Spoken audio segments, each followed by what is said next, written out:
Ito maganda, isa na namang magandang trabaho ang ipinakita ng PNP, kung saan si PNP Chief General Jose Melencio Nartates Jr. pinangunahan ng isinagawang pag-inspeksyon ng PNP sa smuggled na sigarilyo na nasamsam sa Malabon City na nagkakahalaga ng 500 to 700 million pesos, mga kaibigan.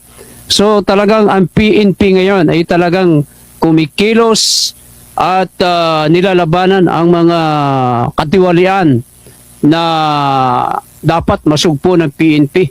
Isipin mo, another accomplishment na naman yan sa pamumuno ni General Jose Melencio Nartates Jr. sa pambansang pulisya, kung saan nakakumpiska ang PNP at ang Bureau of Customs ng halagang 700 million pesos na smuggled na sigarilyo, mga kababayan. Ang dami niyan, mga smuggled na yan. General Jose Melencio Nartates Jr. Sir, dyan lamang sa Nueva Ecija, Bulacan, napakaraming mga smuggled na sigarilyo. At ang balita natin, may isa pang congressman dyan na taga Nueva Ecija, ang di umano ay protector, may-ari ng paggawa ng mga peking sigarilyo. Panoorin natin ang balitang yan. Ating mga operatiba ng Highway Patrol, yung mga nakita nyo kaninang bukas na container van that contains these cigarettes. And so, for initial reports, there are 40 container vans that contains this kind of cigarette. And kaya nandito ang Bureau of Customs, of course, sila ang magpa-process, they will determine GSM CCP as well as kung saan nanggaling itong mga items na to.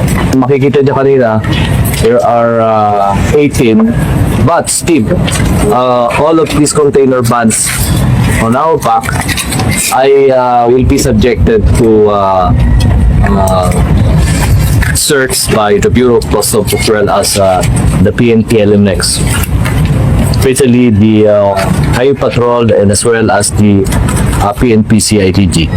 In violation, kung may makukuha tayo of our Republic Act 12022 o yung anti-agricultural and economic sabotage.